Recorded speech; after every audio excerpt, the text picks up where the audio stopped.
ఆత్మీయులందరికీ నమస్సుమాంజలండి. ఈరోజు మన కార్యక్రమాన్ని మొదలు పెట్టుకుందాం. మరి ప్రతి శనివారంలాగా ఈరోజు కూడా కవిత్వ సమీక్ష నిర్వహించుకుందాం. 44 వారాలుగా మీ అందరి ప్రోత్సాహంతో కవిత్వ సమీక్షను ప్రారంభించి ఈరోజుకి 45వ వారంగా మీ అందరి ప్రోత్సాహంతో ముందుకు సాగుతున్నాను. ఈ అవకాశం ఇస్తున్నటువంటి మీ అందరూ కూడా పేరు పేరున ధన్యవాదాలు తెలియజేస్తూ,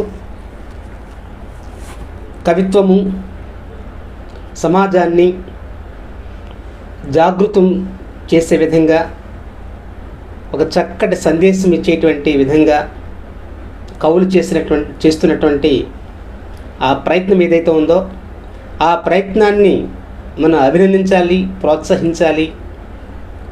ఎంచిదంటే ఒక బాధ్యత గల పౌరులుగా, ఒక సామాజిక స్పృహ కలిగినటువంటి వ్యక్తులుగా కవులు తమ అమూల్యమైనటువంటి సమయాన్ని కేటాయించి కవిత్వం రాస్తూ సమాజానికి అందిస్తారు. కాబట్టి వాళ్ళని గౌరవించడం, వాళ్ళ రచనలు చదవడం, వాళ్ళని అభినందించడం, ప్రోత్సహించడం అనేటువంటిది మన కనీస బాధ్యతగా నేను భావిస్తూ ఈ కవిత్వ సమీక్షను నేను నిర్వహించుకుంటూ వస్తున్నాను.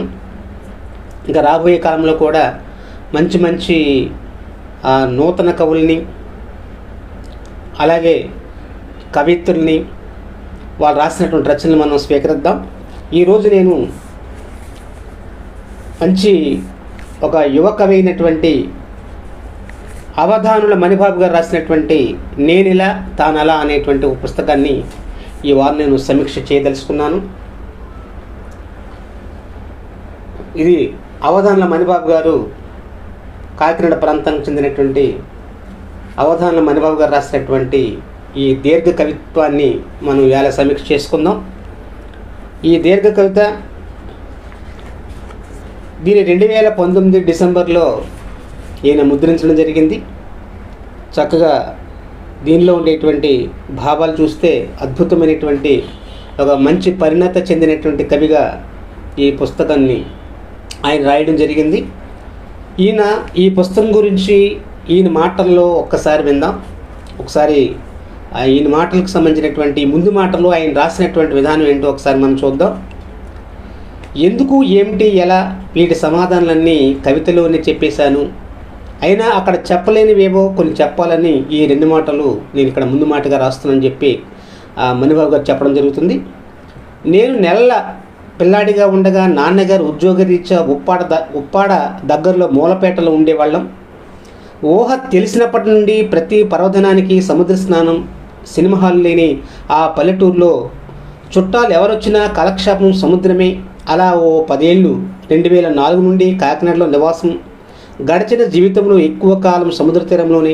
చదువుకున్న సాహిత్యము, పర్యావరణ శాస్త్రము సముద్రం పట్ల మరింత ఆకర్షణ, ఆవేదనకు గురి చేశాయని చెప్పి, అంటే ఆ సముద్రం తీర ప్రాంతంలో ఆయన గడిపినటువంటి ఆ జ్ఞాపకాల పరంపర ఏదైతే ఉందో దాని గురించి ఆయన చెప్పాలనేటువంటి విధానం ఒకటి. ఆయన చెప్తున్న ముఖ్య విషయం ఏంటంటే సముద్రం పట్ల ఆయనకు ఉండేటువంటి ఆకర్షణ, ఆవేదనలు చెప్పదలుచుకున్న విషయం. అంటే ఆయనకు ఆవేదన గురి చేసినటువంటి అనేక సంఘటనలు, అలాగే సముద్రం మీద ఆయనకు ఉండేటువంటి అభిమానం, ఈ రెండింటిని కలబోసి ఇక్కడ కవిత్వముగా ఈ దీర్ఘ కవిత్వంలో చెప్పాలనేటువంటి విధంగా నేను చెప్పడం జరుగుతుంది. అవంత్ సోమసుందరరావు గారు దీర్ఘ కవిత రాయండి అనే కోణంలో ఒకే అంశాన్ని దర్శించే అవకాశం ఉంటుందని చాలాసార్లు చెప్పారు. వారు ఉండగా వీలు కాలేదు. ఈ మధ్య సరదాగా ఓడల రేవు వెళ్ళినప్పుడు నా ఉంగరం జారి సముద్రంలో పడిపోయింది. అక్కడ ఉన్నవారు సముద్రం ఏది ఉంచుకోదండి, తిరిగి ఇచ్చేస్తుంది, కానీ ఎక్కడికి వస్తుందో తెలియదన్నారు. ఓ 4-5 రోజులు అదే ఆలోచన. నా ఉంగరం తీసుకున్నావు, బదులుగా నాకేమిస్తావని. ఉన్నట్టుండి నిజానికి సముద్రం మనకి ఇబ్బంది ఏముంది అనిపించింది. అలా పుట్టిన వాక్యాలే ఈ దీర్ఘ కవిత. అక్కడ వారన్నది నిజమే, సముద్రం తిరిగి ఇచ్చేస్తుంది. అంటే సముద్రం మీద తనకు ఉండేటువంటి అభిమానాన్ని ఇలా చాటుకుంటూ తన యొక్క ఎందుకు ఈ దీర్ఘ కవిత రాయవలసి వచ్చింది, ఈ కవిత్వంలో ఉండేటువంటి భావాలు ఏంటి అనేటువంటిది నేను చెప్పాలని అనుకొని ఈ పుస్తకాన్ని నేను రాయడం అనేటువంటిది జరుగుతుందని చెప్పి ఈయన ముందు మాటలో కవి ఈ పుస్తకానికి సంబంధించినటువంటి ఉద్దేశాన్ని చాలా స్పష్టంగా వివరించడం జరిగింది. అయితే ఇంకా దీనిలో మనకు కనిపిస్తున్న విషయం ఏంటంటే, సమూలంగా మనం చూస్తే ఈ చదివిన తర్వాత కవిగారిలో ప్రకృతిపై సునిశ్చితమైనటువంటి పరిశీలన జ్ఞానం, అలాగే ఒక పరిశోధన విజ్ఞానం ఇతనిలో ఉందని చెప్పి మనం భావించవలసి ఉంటుంది. ఎందుకంటే చాలా విషయాల్ని సముద్రానికి సంబంధించినటువంటి ఆ సముద్ర ప్రయాణంలో, అలాగే ఆ సముద్రంలో నిక్షిప్తమైనటువంటి నిధుల గురించి, ఆ సముద్రాన్ని చేస్తున్నటువంటి కలుషితం గురించి అనేక విషయాలను దీనిలో చర్చించారంటే ఈయనకి ప్రకృతి మీద ఎక్కువ సునిశ్చితమైనటువంటి జ్ఞానం ఉందని చెప్పి ప్రతి పాఠకుడికి అనిపిస్తుంది. ఇది చదివినటువంటి ప్రతి ఒక్క పాఠకుడికి అనిపిస్తుంది. ఎంచేదంటే ఈయన సముద్రం మీద కవిత్వం రాయాలని అనుకున్నారంటే చాలా సంవత్సరాలు ఆ సముద్ర తీర ప్రాంతంలో, ఉప్పాడ తీర ప్రాంతంలో ఆయన కాలం గడిపి తమ బాల్య జ్ఞాపకాలు అన్నింటినీ కూడా అక్కడ నెమరేస్తున్నారు. కాబట్టి ఆ సముద్రం మీద ఉండేటువంటి అభిమానంతో నేను ఇలా తాను అలా అనేటువంటి ఒక పేరు పెట్టి ఈ కవిత్వాన్ని రాయడం జరిగింది. ఇది దీర్ఘ కవిత కాబట్టి ఒకే అంశం తీసుకున్నప్పటికీ, సముద్రం అనేటువంటి వస్తువు ఒకటి అయినప్పటికీ అనేక కోణాలలో దీనిలో ఉండేటువంటి అనేక అంశాలని చర్చించడానికి అవకాశం ఉంటుంది. కాబట్టి దీర్ఘ కవిత అయితేనే బాగుంటుందనే ఉద్దేశంతో ఆయన తీసుకున్నట్టుగా ఈయన రాసినటువంటి ముందు మాట ద్వారా మనకు తెలుస్తుంది. అలాగే కవిగారు దీనిలో ఆ సముద్రం దగ్గరికి, సముద్ర తీర ప్రాంతానికి వెళ్ళి అక్కడ సముద్రము తను సంభాషించుకుంటున్నట్లుగా, ముచ్చటించుకుంటున్నట్లుగా, ఆ సముద్రాన్ని చూసినప్పుడు ఇద్దరు కలిగినటువంటి భావాలేంటి, తనలో కలిగినటువంటి ఆ భావ పరంపర ఏదైతే ఉందో దాన్ని అక్షరబద్ధం చేసి ఈ పుస్తకానికి ఇలా పేరు పెట్టాడని చెప్పి మనం భావించవలసి ఉంటుంది. ఈయన చెప్పినటువంటి దానిలో మనం చూస్తే ఇక్కడ పాఠకుల్ని ఒక సముద్రంలో, అంటే తన భావాలనే సముద్రంలోకి పరకాయ ప్రవేశం చేసి తన భావాల్ని ఆ సముద్రం వ్యక్తం చేస్తే తన అభిప్రాయాలను తన సముద్రం యొక్క అభిప్రాయాలను కలబోసి ఆ సముద్రముకు ఉండేటువంటి ఆ గొప్పదనం, విశిష్టత ఒక కవిత్వ రూపంలో, ఒక మంచి పదాలతో, ఒక మంచి భాషా శైలితో నడిపించడం అనేటువంటిది ఒక విలక్షణమైనటువంటి విధంగా మనకు కనిపిస్తుంది. సరే, ఇక్కడ ఏమంటారంటే ఈయన ఈ దీర్ఘ కవిత మనం మొదలుపెట్టినట్లయితే ఇలా అని అన్నారు. అలంత దూరము నుంచి అలా చూసి పోదామనుకున్నా, ఉప్పు గాలి ఊరుకోదిగా.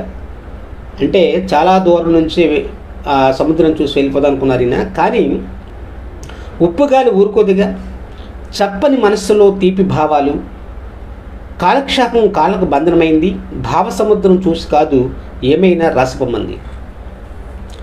శ్రీకారం చుడుతుంటే మని ఇంకా నువ్వు రాసేదేమిటో, నాలోంచి సందేహం ఒకంతగా బెగ్గరగాని.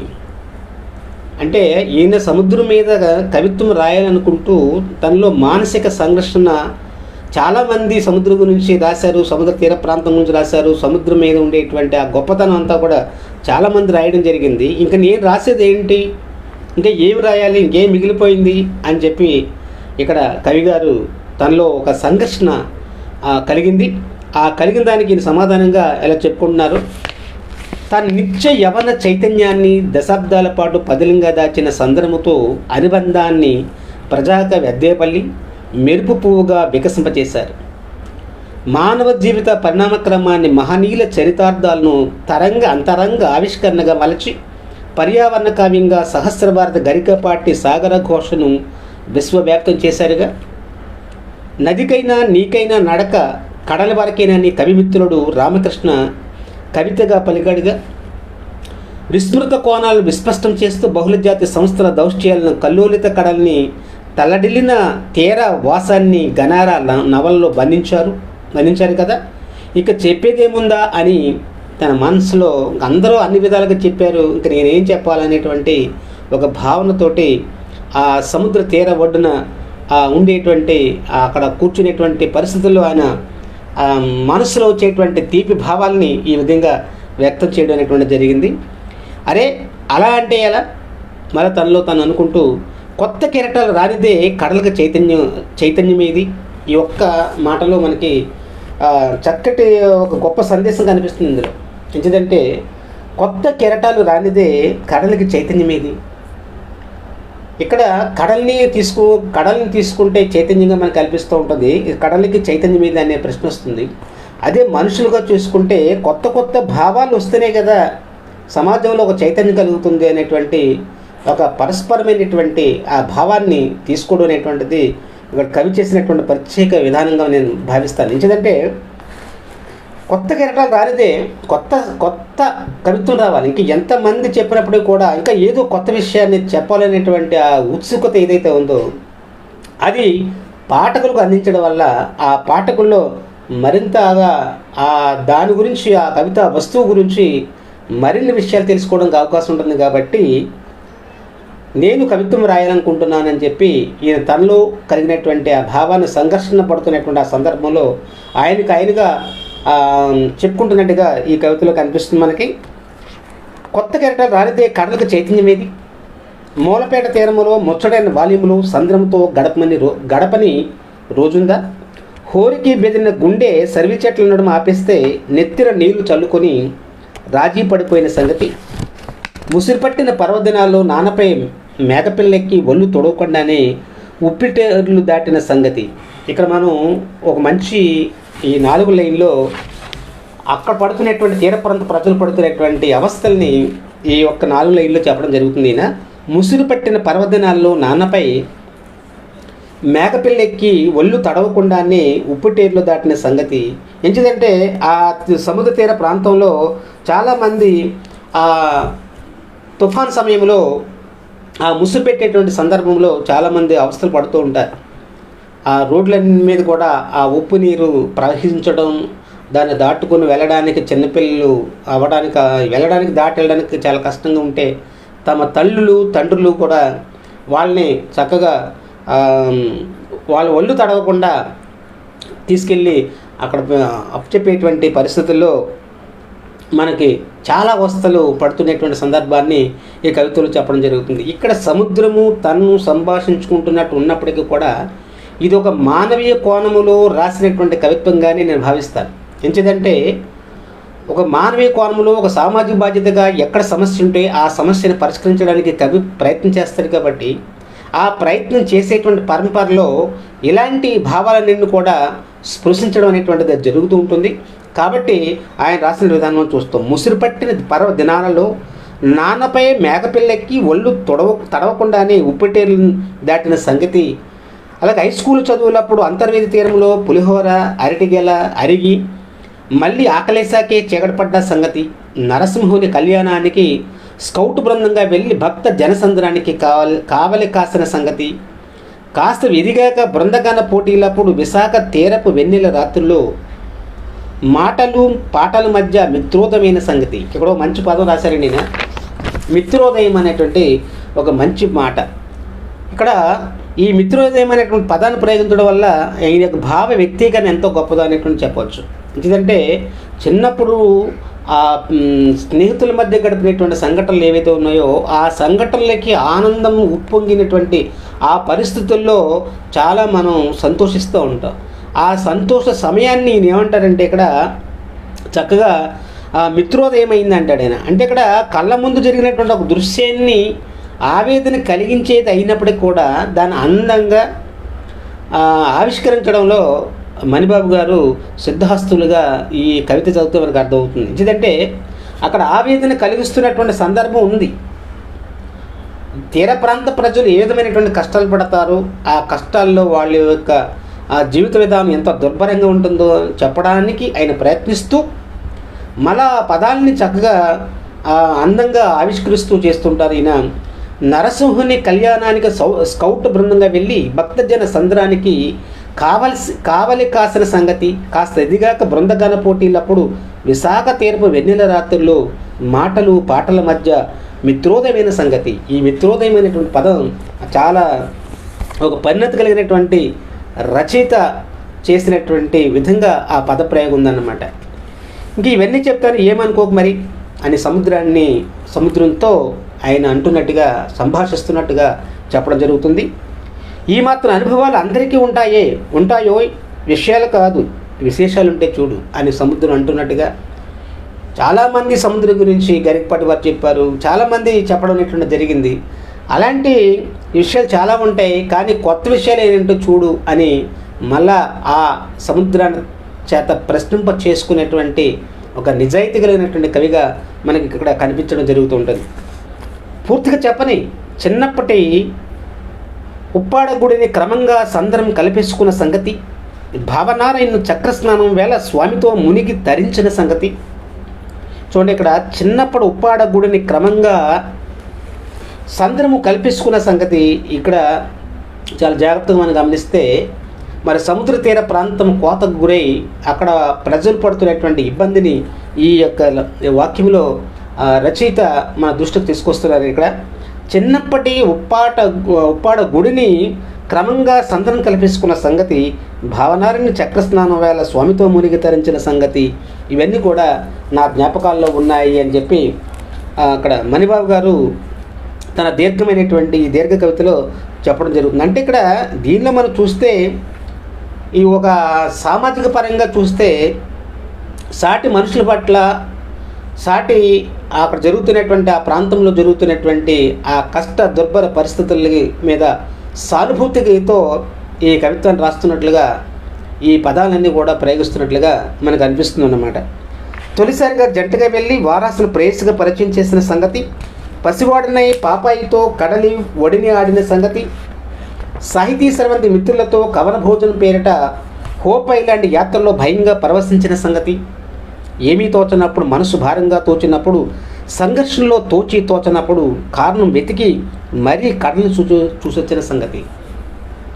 ఈ సముద్రం గురించి రవీంద్రనాథ్ ఠాగూర్ గారు కూడా ఆ గీతాంజలిలో చాలా విషయాలు చెప్పారు. ఆయన ఆ సముద్ర తీర ప్రాంతంలో ఆ మత్స్యకార కుటుంబాల్లో ఉండేటువంటి పిల్లలు ఏ విధంగా ఆ ఇసుకలో ఇల్లు కట్టుకొని ఆనందిస్తూ అద్భుతమైనటువంటి ఆ జీవనాన్ని, తన దుర్భరమైనటువంటి తన పరిస్థితులు మర్చిపోయి ఆ కొన్ని క్షణాలు అద్భుతంగా ఆనందంగా గడుపుతారని రవీంద్రనాథ్ ఠాగూర్ ఏ విధంగా చెప్పారో, ఇక్కడ ఈ పరిస్థితులు కూడా ఈయన మణిబాబు గారు కూడా ఈ సముద్ర తీర ప్రాంతంలో జరుగుతున్నటువంటి ఆ జీవిత కష్టాల్ని తన కవిత్వంలో చెప్పడం అనేటువంటి జరుగుతుంది. ఇక్కడ ఏమన్నా చూడండి, ఏమీ తోచనప్పుడు, మనసు భారంగా తోచినప్పుడు, సంఘర్షణలో తోచనప్పుడు కారణం వెతికి మరీ కడల్ని సూచించిన సంగతి.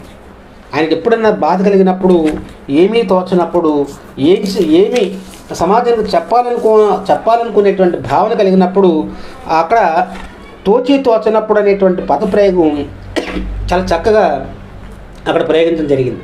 అంటే ఇక్కడ పదాల మణికట్టులాగా ఈయన యొక్క పదం మనకి అలుకుపోయిందన్నమాట. ఇలాంటి పద ప్రయోగం వల్ల ఏంటంటే పాఠకుడికి ఏదో చాలా చక్కగా భావ ప్రతీక భావుకత పాఠకుల్లో ఉండేటువంటి ఆసక్తిని పెంచుతూ ఉంటాయి. అంచేత చూడండి, ఇక్కడ పదాల ప్రయోగం చూడండి, ఏమీ తోచనప్పుడు, మనసు భారంగా తోచినప్పుడు, సంఘర్షణలో తోచనప్పుడు, కారణం వెతికి మరీ కడల్ని చూసొచ్చిన సంగతి అన్నప్పుడు ఆ పదాల ప్రయోగం చూడండి. అంటే ఈ మనసు భారంగా ఉన్నప్పుడు, అలాగే ఏమీ తోచనప్పుడు ఆ సముద్ర తీర ప్రాంతంలోకి వెళ్ళి నేను జీవితాన్ని గడిపేవాడిని అని ఈ చెప్పడానికి ఇంత చక్కగా స్పష్టంగా ప్రతి పాఠకుడికి అర్థమయ్యేటట్టుగా రాయడం జరిగిందనమాట. ఇంకా అప్పుడు సముద్రం ఏమన్నా చూడండి, మని సరదాగా అన్నా కానీ తైరేవ విన్యాస విశేష భవ్యై, తెలియనిది కాదులే, అయినా ఎందుకంత ఆసక్తి, ఏమిటా అనురక్తి, ఎందుకు ఉండకూడదు, ఈమె నన్ను ఎప్పుడు నిద్రపోనిచ్చిందని, కథలెన్నో తిరిగింది ఈమె చుట్టూనే కదా. చూడండి, ఇక్కడ కథలెన్నో తిరిగింది ఈమె చుట్టూనే కదా. ఈ సముద్రం చుట్టూ అనేక కథలు, సముద్రాన్ని తలుచుకుంటూ ఆ సముద్రం యొక్క ప్రసక్తి తెస్తూ అనేక మంది అనేక రకాలుగా ఈ పుస్తకాలు రాయడం జరిగింది.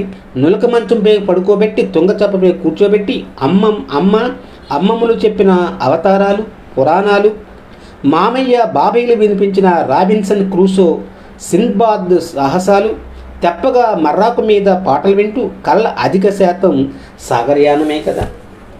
అంటే మనం చరిత్ర చూసినట్లయితే ఈ కథలు లేదా ఇక సాహిత్యము అనేక పదప్రయోగాలు ఈ సాగరం చుట్టూ తిరిగిన పరిస్థితులు మనం అనేక మంది రచనలో మనం చూస్తాం అన్నమాట.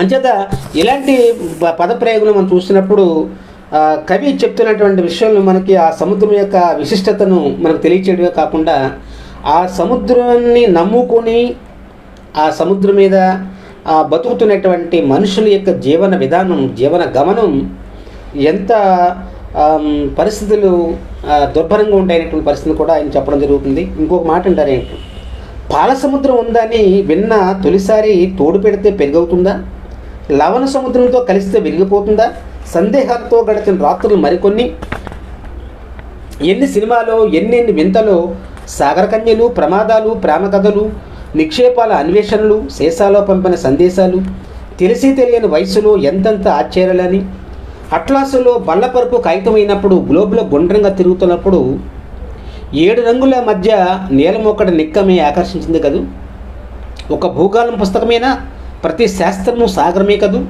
ఉప్పు సత్యాగ్రహాలు, జలయుద్ధాలు, నావికులు, నౌకా మార్గాలు, ఖనిజాలు, అగణిత జీవలాలు బట్టి పెడుతూ నిద్ర చాలని రాత్రులు ఎన్నో ఉంటాడు ఆయన. చూడండి, ఇక్కడ ఒక్క భూగోళ శాస్త్రమైనా ప్రతి శాస్త్రం కూడా ఇక్కడ సాగరమే కాదు.